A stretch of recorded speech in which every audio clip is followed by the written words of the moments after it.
नमस्कार, मैं अमित झा आप सभी लोगों का स्वागत करता हूँ मिथिला दर्शन के इस अंक में। और आज का ये अंक हम बना रहे हैं श्रृंग ऋषि जी के जन्मस्थली से। आज श्रृंग ऋषि जी के जन्मस्थली पर हम सभी उपस्थित हैं और आज हम आप सभी को यहाँ से जुड़ी हुई पौराणिक कथाओं के बारे में जो विस्तृत जानकारी है वो उपलब्ध कराने का प्रयास करेंगे।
यहाँ के लोकल क्योंकि यहाँ इस मंदिर की व्यवस्थाओं में भी अपना भूमिका निभा रहे हैं उपस्थित हैं। मैं चाहूँगा कि उनका परिचय और उनके द्वारा इस मंदिर के जुड़े हुए संपूर्ण जानकारी आप तक पहुँचाइए। तो मैं स्वागत करता हूँ सर आपका। सबसे पहले मैं चाहूँगा कि आप अपना परिचय दीजिए। मेरा नाम केशव कुमार मिश्रा है, सिंगापुर का स्थानीय निवासी। अभी मैं व्यवहार न्यायालय दरभंगा में अधिवक्ता के रूप में काम और चूँकि ये श्रृंगी ऋषि और सिंगिया, मैंने आपको प्रारंभ में बताया कि श्रृंगी का अपभ्रंश है सिंगिया, लेकिन से हमारे लिए सम्मान है। और जैसा कि पौराणिक रामायण वर्णित है श्रृंगी ऋषि तो उनका जो जन्म स्थल है वो और इसका अपना एक पौराणिक महत्व है। यहाँ पे जो भी लोग आते हैं, चाहे उनकी वो जो भी मतलब ऐसा कहा जाता है कि वो यहाँ पे आके यहाँ पे आपने दर्शन किया होगा, यहाँ का जो शिवलिंग वो लगभग 1600-1700 वर्ष पुराना है, जिसका अपना एक अलग महत्व है। रहा श्रृंगी ऋषि की बात, तो श्रृंगी ऋषि के जन्म स्थल के संदर्भ में आपसे पहले चर्चा हुई थी, यही तो उसमें विकिपीडिया, गूगल। समस्या क्या है कि हम लोग हैं उत्तर बिहार से, उत्तर बिहार में 6 महीने लगभग हम लोग बाढ़ से घिरे रहे हैं। ये जगह चूंकि आश्रम है तो गांव से बाहर, ये जगह चूंकि आश्रम है तो गांव से बाहर है, लोगों का यहाँ पर पहुंचना थोड़ा सा सुलभ नहीं था। व्यवस्थाएं हो रही हैं। हेलो, तो पुराने समयों की जो हस्तलिखित या कुछ फैक्ट्स था वो वर्तमान में यहाँ पर अवेलेबल है।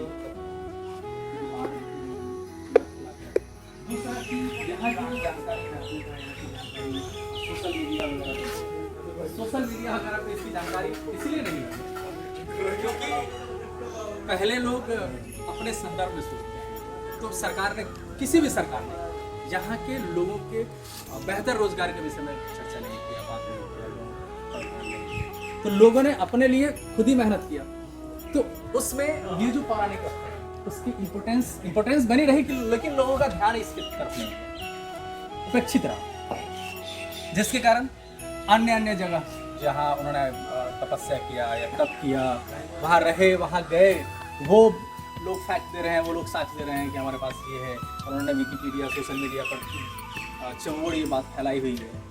हमारे यहाँ से ऐसा नहीं हुआ। विगत 3-4 सालों से यहाँ के जो लोग हैं, जो यंग जनरेशन है, अभी आपने बहुत सारे लोगों से मिला, उन लोगों ने एक सार्थक प्रयास किया, हम सब ने मिलकर एक सार्थक प्रयास किया है। तो आपको कुछ बदलाव, जैसे मैंने आपको बताया, जहाँ हम लोग अभी बैठे हुए थे, वो श्रृंगी ऋषि जी की वहाँ हम लोग स्थापित कर रहे हैं कि जैसे ही कोई आए सीधा उनका ध्यान वहाँ जाए। मैंने आपको बताया कि यहाँ पर जो साक्ष्य था वो तो अब है नहीं, हमारे पास बाढ़ग्रस्त इलाका है, वो साक्ष्य है नहीं, तो जो है अब उसको हम बेहतर कैसे बनाएं, हम लोग उस दिशा में कार्य कर रहे हैं। और जो हमारे नए लोग, यंग जनरेशन के लोग, और उसके साथ जो कुछ पुराने लोग भी हैं, वो लोग भी सहयोग कर रहे हैं, और हम लोग धीरे धीरे इसको आगे बढ़ा रहे हैं। अब चूंकि इसकी चर्चा कहीं नहीं थी, वर्तमान में आपके यहाँ तक पहुँचे, ये सौभाग्य है हमारा, तो कहीं ना कहीं इसकी चर्चा हुई तब आप यहाँ तक पहुँचे। तो अब हमारे लोगों ने जो यहाँ कमेटी बनाकर, एक संगठन बनाकर हम लोग कार्य कर रहे हैं इसकी बेहतरी के लिए, तो उसके दरम्यान लोगों ने सोशल मीडिया पर भी इसका प्रचार प्रसार किया है।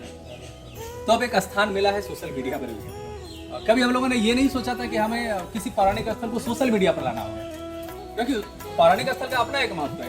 इसको सोशल मीडिया पर, अब मेरे पिताजी को कोई नहीं जानता है तो अब मैं अपने पिताजी को पौराणिक सोशल मीडिया पर डाल दूँ, वो सभी लोग जानने लगे, ये फैक्ट थोड़े है।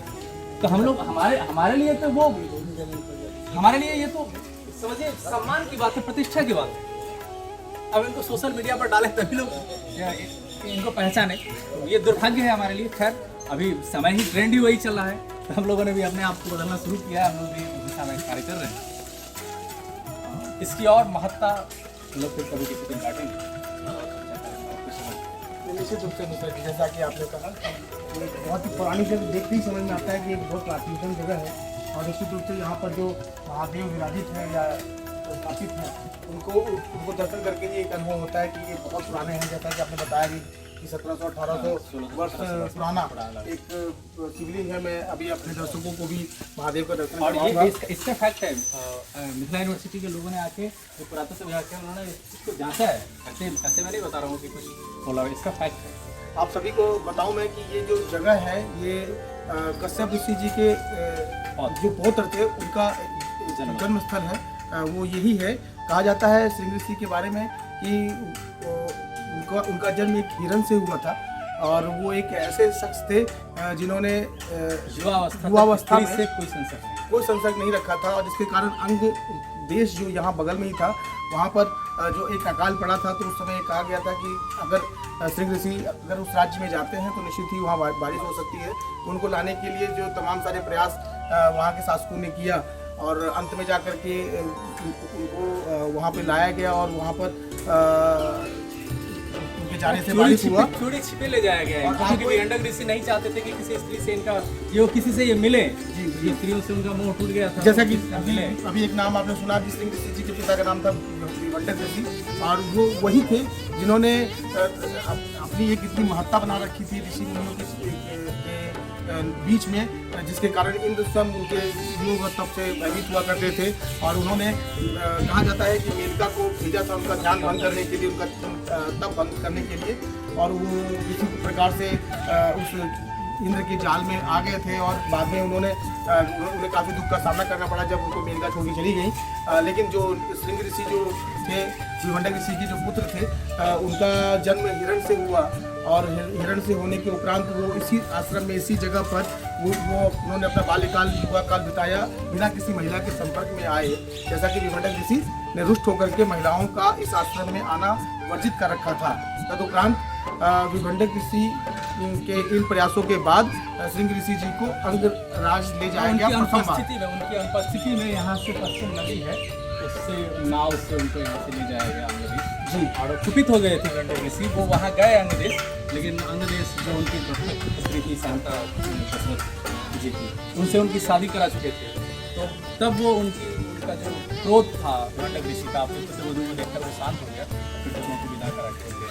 आपको जैसा कि मिश्रा जी ने अभी बताया कि श्रृंग ऋषि जी का जो विवाह था वो अंगराज जो थे, अंगदेश के जो राजा थे, उन्होंने इनके श्राप या इनके जो क्रोध से बचने के लिए उन्होंने उनका विवाह करा दिया था शांता नामक एक जो राजा दशरथ की दत्तक पुत्री थी जी, शांता से, जो कि राजा दशरथ जी की दत्तक पुत्री थी। और आपको यहाँ से ये समझना होगा कि श्रृंग ऋषि श्री राम जी के जीजा लगेंगे, उनके बहनोई लगेंगे। है ना कि दशरथ ससुर राम महिसाला हमारी पिता हरिपुत्र मत, हमारा मतलब दशरथ ससुर हैं और राम हमारे साले हैं। फिर उनका कहना था कि हम ही पिता हरिपुत्र हमारा, क्योंकि राम जी की, राम लक्ष्मण भरत शत्रुघ्न इन सबकी उत्पत्ति के कारक भी यही हैं। इसलिए ये कहावत ये कहा जाता है कि दशरथ ससुर राम महिसाला हमारे पिता। निश्चित रूप से अब जैसा कि संदर्भ को इन्होंने थोड़ा सा और आगे मिश्रा जी ने बताते हुए हमें संकेत किया, आपको मैं एक और लॉजिकल तर्क बताता हूँ श्रृंग ऋषि जी के बारे में। कहा जाता है कि जब राजा दशरथ जी को पुत्र नहीं हो रहे थे, संतान नहीं हो रही थी, उस समय जो संतान प्राप्ति के लिए जो यज्ञ किया गया था उसमें विशेष रूप से आग्रह करके श्रृंग ऋषि को ही बुलाया गया था, क्योंकि यही एक व्यक्ति थे उस समय में जिनके द्वारा यज्ञ करने से दशरथ जी को पुत्र की प्राप्ति हो सकती थी। इनके पास दो स्पेशलिटी था, एक तो वर्षा, जहाँ पे अकाल वगैरह पड़ जाता, तो वर्षा कैसे हो, वर्षा होगी इसकी स्पेशलिटी थी, और पुत्र प्राप्ति का, ये दोनों विषयों का अध्ययन इन्होंने किया था। और इसमें ये मतलब कहीं भी गए, जहाँ ये गए उन्होंने यज्ञ तब किया, तो ये वहाँ वर्षा, अगर अकाल पड़ गई है, वर्षा नहीं हो तो वहाँ वर्षा होती थी किसी को पुत्र की इच्छा, जैसे दशरथ जी को। तो ये दोनों इनका इम्पोर्टेंस था। ऐसा कुछ लोगों ने ये भी कहा कि अश्वमेध है, इन्होंने कोई अश्वमेध नहीं किया था, बस ये पुत्र कामेष्टि और वर्षा वाला जो है, बस ये दो थी। ऐसे तो बहुत सारे थे, लेकिन उन्होंने अश्वमेध ही दशरथ के यहाँ। जैसा कि अभी आपको बताया मिश्रा जी ने कि जो पुत्र प्राप्ति के लिए जो यज्ञ हुआ था दशरथ जी के आग्रह पर, तो यहीं से श्रृंग ऋषि जी यहाँ से अवध की ओर जाते हैं और अवध क्षेत्र में जाकर के वो वहाँ पर यज्ञ करते हैं। यज्ञ करने के उपरांत एक जो खीर बना था वो प्रसाद स्वरूप रानियों को दिया जाता है। इसको ग्रहण करके ही श्री राम, लक्ष्मण, शत्रुघ्न और भरत जी का जन्म हुआ था।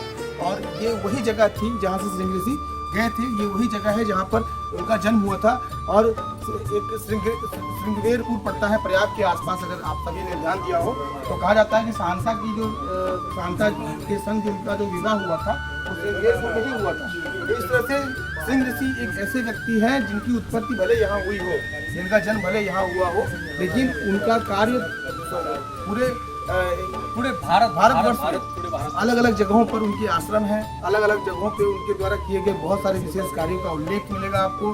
बहुत सारे रामायण और रामचरितमानस से लेकर के महाभारत तक आपको श्रृंग ऋषि जी का एक संदर्भ में आपको जानकारी प्राप्त हो जाएगी, वहाँ पर उनके बारे में दिया गया है।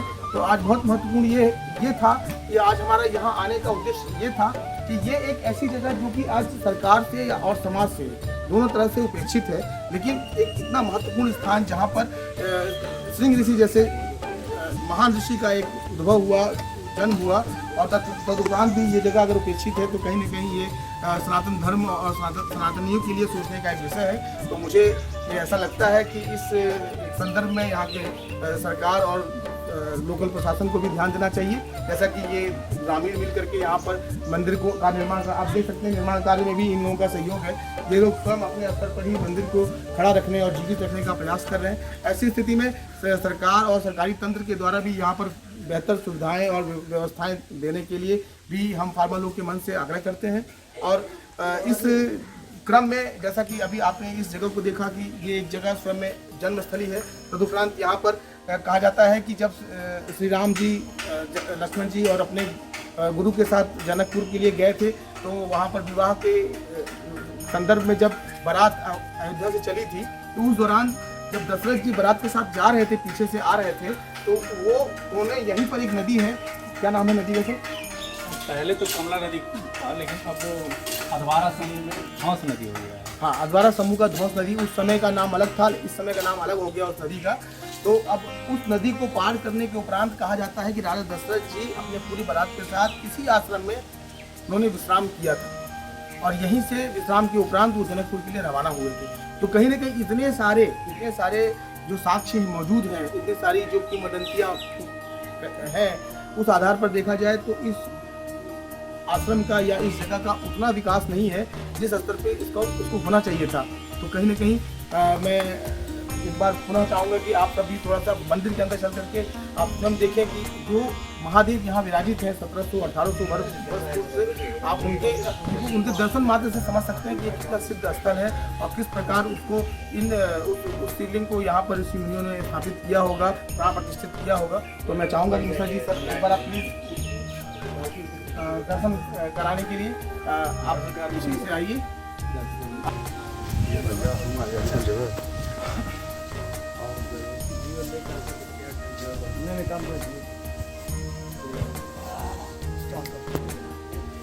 ये जैसा कि आप ये देख रहे हैं कि श्री ऋषि जी का ये जन्म स्थल है और इस जन्म स्थल पर एक बहुत प्राचीन शिव मंदिर है।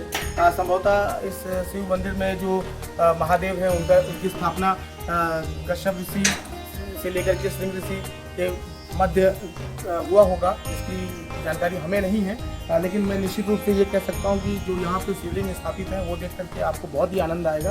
एक बहुत ही जीवंत महादेव है, यहाँ पर लोकल के ग्रामीण हैं। मैं उनसे इस बारे में जानना चाहूँगा। सर थोड़ा सा हमें जानकारी दें। आपको शुभ नाम को? हेमचंद्र झा। हमारे साथ यहाँ पर लोकल ग्रामीण हैं हेमचंद्र झा, जो कि यहीं से जुड़े हुए हैं और बहुत सारी जानकारियाँ इनके पास है। तो मैं आपसे आग्रह करूँगा कि थोड़ा इस मंदिर के बारे में और महादेव जो यहाँ स्थापित है उनके बारे में हमें जानकारी। ये सिंगी मुनि का जन्म स्थान इसको कहा जाता है। यहाँ सिंगी मुनि और यहाँ बगल में एक और स्थान है, यहाँ उनके पिताजी का भी स्थान है। भारत वन पर्व में ऐसा जो लोकेशन दिया गया है उस लोकेशन के अनुसार सिंगी मुनि का जन्म स्थान इसी जगह पे, यही जगह है। अब सिंगी मुनि से ही संबंधित जो मंदिर है उससे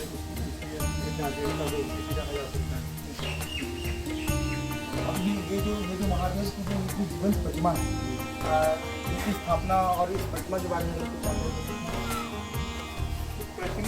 प्रतिमा जो है वहाँ पर पार्वती जी का स्थापना नहीं है। प्रतिमा ऋषि की हमारे यहाँ का ये कल्चर है कि ऋषि की मृत्यु होने के बाद उनके ये समाधि पर प्रतिमा का स्थापना, शंकर जी का स्थापना है। तो हमारा ये अनुमान है कि सिंगी मुनि के समाधि पर ही इसका यहाँ जहाँ शंकर जी का स्थापना होता है तो वहाँ पार्वती रहने से वो अलग से स्थापना होता है। ऐसे सिर्फ शंकर जी अगर होते हैं तो वो स्थापना किसी के स्मारक पर ही किया जाता है। उससे हमारा जो अनुमान लगता है, अपना जो ये श्रृंगी मुनि के स्मारक पर ही ये शिवलिंग स्थापित है। स्पष्ट नहीं हो पा रहा है पार्वती जी, लेकिन ये बाद में लगा। पार्वती जी पूर्व के नहीं है, पार्वती जी शंकर जी का परिवार यहाँ बनाया गया बाद में, लेकिन वो यहाँ सिर्फ शिवलिंग था और कुछ नहीं। तो सिर्फ शिवलिंग जो होता है वो किसी के स्मारक होता है। उस अनुसार ये संगी मुनि का स्मारक होगा, ऐसा मेरा तो जैसा कि आपने देखा कि कहा जा रहा है या ऐसा कहा जाता है कि जो ये महादेव स्थापित है वो श्री ऋषि की समाधि पर ही स्थापित किया गया था उनको। और ये मंदिर देख के ही पता चलता है कि काफ़ी प्राचीन का एक मंदिर है जो कि बहुत ही भीड़ स्थिति तक पहुँच चुका है और इसको यहाँ के लोग ग्रामीण अपने स्तर पर मेंटेन करने की कोशिश करते रहते हैं। और ये क्योंकि दिख रहा है मैं चाहूँगा कि एक बार महादेव का दर्शन कराया जाए और आप स्वयं देखें कि महादेव की जो भव्यता है वो कितनी शानदार है।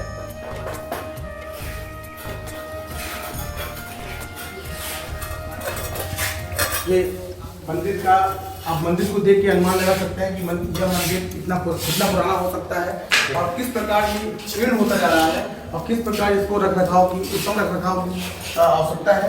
तो मैं चाहूँगा कि हमारे साथ आज कैमरे के साथ उपस्थित हैं आशीष, आप थोड़ा सा इस मंदिर को बेहतर तरीके से दिखाएं, फ्रेंड को बेहतर तरीके से दिखाएं।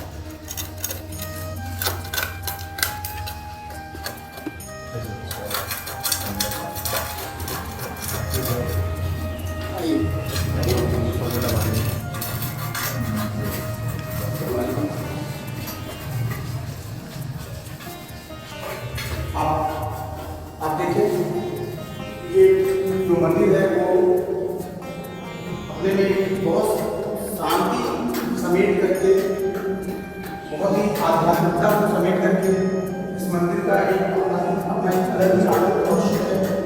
यहाँ के प्रकृति, यहाँ के वातावरण में एक अलग ही आनंद है और साथ में ये विराजित है यहाँ पर महादेव। आपने बहुत सारे शिवालयों में दर्शन किया होगा, लेकिन आप जब इतने प्राचीनतम नीचे शिवालयों को देखते हैं, सारे शिवालयों में आपको किस शिवालय का बहुत विशेष दिखेगा।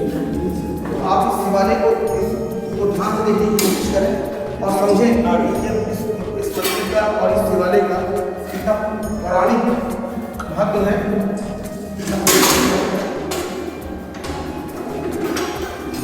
और मैं चाहूँगा कि इस मंदिर को पूरी तरह से आप सभी लोगों को दिखाया जाए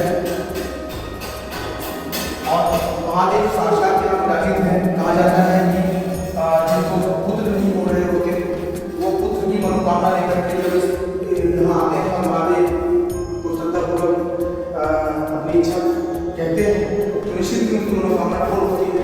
ऐसा इस मंदिर के बारे में कहा जाता है। और जब मंदिर मनोकामनाओं को पूर्ण करने के लिए समस्त ग्रामीणों में चर्चित है, जाना जाता है। शहर से, भीड़ भाड़ से बहुत ही दूर एक एकांत में एक बाढ़ ग्रसित क्षेत्र में उपस्थित यह आश्रम आज भी अपने साक्ष्यों को तो नहीं बचा सकता, क्योंकि यहाँ पर निरंतर लगातार कई महीनों के लिए बाढ़ आता है और उस बाढ़ से जब गाँव ही इतना प्रभावित हो सकता है तो आप समझें कितने वर्षों में यहाँ का आश्रम और यहाँ के अन्य जो यहाँ के साक्ष्य रहे होंगे वो भी निश्चित डिस्टर्ब हुए होंगे। तो इस परिस्थिति में मैं यही कहना चाहूँगा कि ये जो आश्रम है, ये जो सनातन धर्म का जो एक अनूठा सा एक प्रमाण है जो यहाँ पर उपस्थित है, इसको आज भी गंभीरता से बचाने और इनको मेंटेन रखने का प्रयास करना चाहिए। तो मैं आशा करूँगा कि श्री ऋषि का जो ये आश्रम है आप सभी कैमरे में देखिए और श्री ऋषि के इस पूरे आश्रम का जो है आप साक्षात्कार करवाते हैं और साथ में आपने दर्शन किया महादेव का। कहा जाता है कि ऐसा हो सकता है कि इस महादेव की स्थापना जिस जगह हुई है उसके ठीक पीछे श्री ऋषि जी का समाधि हो। इसके कोई साक्ष्य तो नहीं उपस्थित है, लेकिन एक अनुमान लगाया जाता है कि यहाँ पर अक्सर एक परंपरा रही है कि जैसे जब भी कोई समाधि लेते हैं तो उनके ऊपर ईश्वर की स्थापना की जाती है और वो वर्षों तक ऐसी ही परंपरा चलती रहती है। तो एग्जैक्टली तो नहीं पता कि क्या हुआ हो, लेकिन जो मंदिर की जो भव्यता है, जो शिवजी की जो भव्यता है या जो शास्त्र की जो भव्यता है, उसको देख के अनुमान लगाया जा सकता है कि इसका जिस प्रकार इस जगह का रामायण या महाभारत काल से संबंध है वो अपने साक्ष्यों के साथ सचमुच स्वीकार करने योग्य है। आप सबको भी जब भी ऐसा अवसर लगे तो इस एकांत में विराजित महादेव के दर्शन करने हैं अवश्य पधारें, ऐसा हम आपसे आग्रह करते हैं। तो बहुत बहुत धन्यवाद, जल्द मिलेंगे आप सभी से। मंदिर का बाहर देख लीजिए, लगता है जैसे श्री यंत्र के ऊपर इसका नींव रखा गया। मंदिर का बाहरी स्ट्रक्चर अगर देखेंगे तो देखिएगा कि श्री यंत्र के ऊपर मंदिर का स्ट्रक्चर। आप एक बार दिखा दें हमें। जैसा कि आप देख रहे हैं निर्माण कार्य चल रहा है यहाँ पर, निर्माण कार्य इस मंदिर परिसर में चल रहा है यहाँ के ग्रामीणों के द्वारा। और ये सिंह ऋषि का बहुत ही पुराना सा एक प्रतिमा है जो कि अभी क्षतिग्रस्त हो गया था, तो जिसको ग्रामीण यहाँ के जो जन हैं उन्होंने व्यवस्थित रखा है और इनकी दोबारा से बेहतर बना करके इनको स्थापित किया जाएगा। और हमारे साथ जो उपस्थित है झाजी, मैं उनसे जानना चाहूँगा कि सर आप कह रहे थे कि मंदिर श्री यंत्र के अनुसार बना है, जिसका वास्तु श्री यंत्र के अनुसार बना है, कृपया इस बारे में मुझे जानकारी। बाहरी स्ट्रक्चर जो है इसको गौर से देखने से पता चलता है ये श्री यंत्र के आकार का है। यहाँ पे अगर कोई तांत्रिक सिद्धि करें तो वो जल्द सिद्ध हो जाएंगे यहाँ। अच्छा, ये देखिए यहाँ के बाद ये श्री यंत्र है। अच्छा, ये चारों तरफ बना। मैं आशीष से आग्रह करूँगा कि थोड़ा इस विशेष चीज़ को, इस मंदिर की विशेष चीज़ को भी थोड़ा दिखाएं। मतलब ये जो मंदिर है वो एक सीधे प्रकार के आकार का नहीं है, बल्कि ये सीधा जाकर के फिर बाहर आकर के फिर अंदर जाकर के फिर ऐसे करके इसकी आधारशिला जो बनी है उसी आधार से कहा जा रहा है कि यह यंत्र के प्रकार का आधारशिला है। और इसका सीधा सीधा जो मतलब होता है वो सिद्धि से होता है, योग से होता है, तप से होता है। यहाँ कोई अगर सिद्धि करे बहुत जल्दी सिद्धि। तो अगर देखा जाए तो योग तप और सिद्धि प्राप्ति से जुड़े हुए जो लोग हैं वो यहाँ पे आपको पता ही सिंह ऋषि का ये आश्रम है। तो जब वो स्वयं इतने बड़े योगी थे तो समझा जा सकता है कि यहाँ पर आज भी इस चीज़ को बहुत प्रमुखता से प्राप्त किया जा सकता है। अगर कोई सिद्धि और योग और तप के को लेकर के यहाँ पर आते हैं तो निश्चित ही इसका एक परिक्रमा इस मंदिर का करते हैं और इस पूरे मंदिर परिसर को हम दिखाने की कोशिश करते हैं आप सभी को। आप देखें कि किस प्रकार का स्ट्रक्चर इस मंदिर का कैसे इसको बनाया गया है। जैसा कि यहाँ पे पर आधारित आधारशिला पर निर्माण कार्य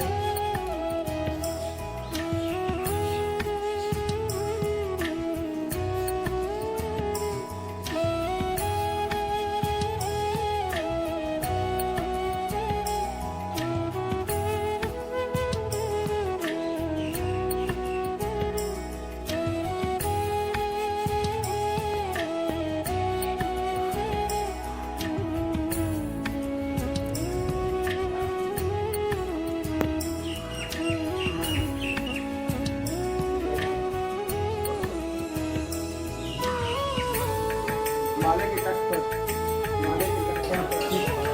यह क्षेत्र उड़ीसा का क्षेत्र है। यहाँ वन हुआ करता था और वन के बीचों बीच भूमि पर तमाम सारे ऋषि उनके यहाँ पर उनका निवास हुआ करता था। उसी में से एक यह आश्रम है, सिंह ऋषि का जन्म स्थल है। और आज भी आप यहाँ देखेंगे तो आपको बहुत शांति मिलेगी, बहुत एकांत मिलेगी। एक अजीब सा यहाँ पर एक आध्यात्म आपको महसूस होगा। निश्चित रूप से यह वही योग और तप है जो परंपरागत तरीके से सिंह ऋषि के समय से चला रहा है। और ऐसे जगहों पर विशेष रूप से समय बिताना काफ़ी सुखद महसूस होता है। और अगर आप भी ऐसा चाहें तो निश्चित ही ये थोड़ा सा अलग है जरूर भीड़ भाड़ से, लेकिन अगर आप चाहें तो दर्शन करने के लिए आ सकते हैं। ये जो जगह है इसकी विशेषताओं को आप समझ सकते हैं। इसकी विशेषता ही है कि ये अलग है। अलग इसकी विशेषता ही है कि यह अलग है, भीड़ भाड़ से अलग की विशेषता हुई निश्चित रूप से। और शायद ये अलग होना इस मंदिर की उपेक्षा का कारण भी है। तो मुझे ऐसा लगता है कि इस मंदिर की उपेक्षा का कारण भी यही है कि ये अलग। तो अगर इसको थोड़ा व्यवस्थित किया जाए, यहाँ के यातायात प्रबंध को, यहाँ के सड़क मार्ग को, संपर्क मार्ग को, या इस मंदिर को या इस प्रांगण को, तो निश्चित रूप से जो इनका जो एक कह सकते हैं कि जो यश है वो दूर दूर तक जाएगा। क्योंकि सिंह ऋषि को सभी जानते हैं और अलग अलग क्षेत्रों में उनके बहुत सारे आश्रम मौजूद हैं। आप देखेंगे तो तमाम सारे आश्रमों का जिक्र आता है। ये होंगे चतुर्मास करने के लिए जहाँ चतुर्मास करने के लिए आश्रम हो जाएगा। चतुर्मास करने के लिए 4 महीना रुकते थे कहीं भी। अपुत्र प्राप्ति के लिए गए थे तो उन्होंने अवध क्षेत्र में रह करके वहाँ पर आराधना की और वहाँ पर उन्होंने प्रसाद तो इस तरह से निश्चित ही बहुत सारे हैं, लेकिन जब बात आती है आधार की, तो आधार तो यही था, आधार यही जगह है, जन्म स्थान यही था।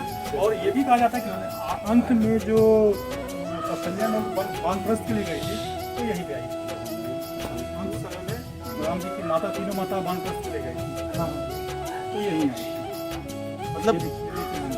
मतलब ऐसा इनका सरकार ऐसा कहना है कि जब अंत में जब राम जी जल समाधि, नहीं, तीनों माता जब वानप्रस्थ गई थी, अच्छा, राम जी का जब राज्याभिषेक हुआ, तो तीनों माता वानप्रस्थ गई थी, वन को गई थी।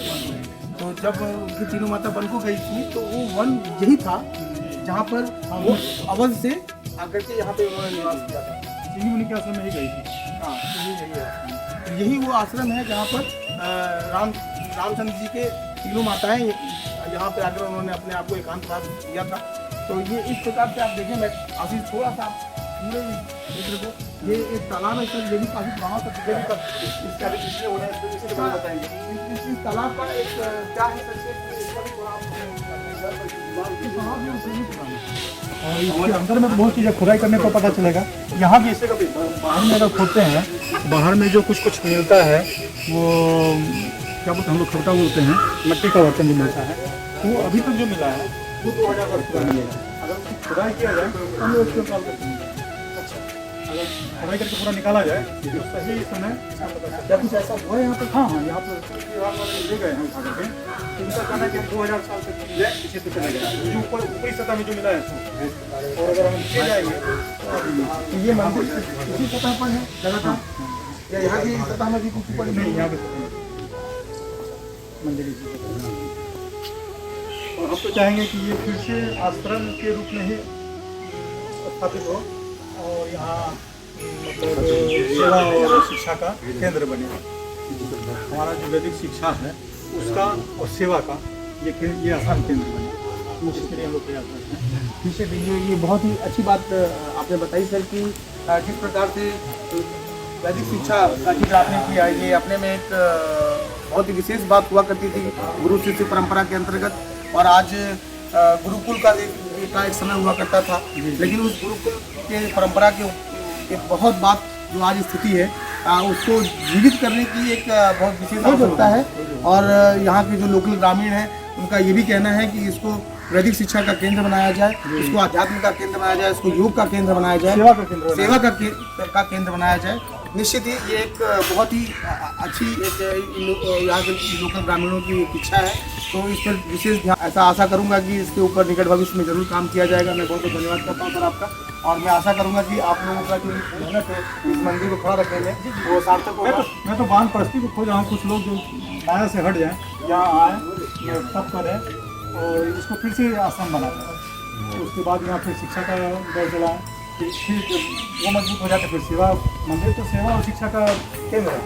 निश्चित बहुत अच्छा एक आपका भाव रहा है इस मंदिर को लेकर के, और निश्चित ही ऐसा कुछ होना चाहिए, क्योंकि जो इतिहास है इस जगह का वो स्वयं में यही प्रमाणित करता आया है। और आज भी आवश्यकता है कि उस केंद्र को उसी रूप में रखा जाए, उसी स्वरूप में रखा जाए। तो निश्चित ही हम सभी आशा करते हैं सर कि आपको जल्द ही, हम लोग बहुत लोगों से संपर्क में हैं, बहुत सी जगह संपर्क में है, कुछ ना कुछ जरूर हो जाए। बहुत मेरा तो ये मानना है कि शिक्षा जो है वो ब्रह्मचारी लोग का काम है, और हम लोग अभी बच्चे को जो शिक्षा देते हैं गृहस्थ आश्रम में रहते हैं। गृहस्थ आश्रम में रह करके ब्रह्मचारी वाला काम नहीं हो सकता। शिक्षा जो पुराना था, जो गुरुकुल में शिक्षा होता था, वही ठीक था, उसके लिए वो माहौल मिलता था। अभी घर में हम रह करके बच्चे को शिक्षा दे रहे हैं, तो वो शिक्षा का माहौल ही नहीं मिलेगा, जिसका परिणाम तो दिख ही रहा है। निश्चित रूप से सर जो आप कहना चाहते हैं कि ऐसे लोग जो, जैसा कि अभी हमने पूर्व में भी चर्चा किया था, कि जो लोग योग, तप और सिद्धि की चाह में है, जिनको लगता है कि ऐसे योग, तप और सिद्धि के स्थल पर जाया जाए, उन जैसे लोगों के लिए तो ये एक स्वर्ग है। और ये जो एक जिस जगह पे अभी हम खड़े हैं, इस श्रृंग ऋषि जैसे महान ऋषि का एक आश्रम है, जन्मस्थली है।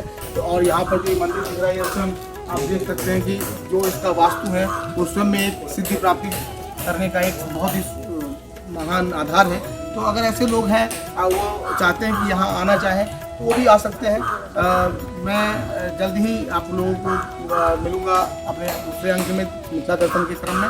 और बहुत बहुत धन्यवाद। मैं आज आप लोगों को श्रृंगी ऋषि जी की जन्मस्थली तक लेकर के आया। आशा करूंगा कि आप सभी को आनंद आया होगा, इस जगह का आपको आनंद आएगा, इस सारी कथाओं का आपको आनंद आएगा।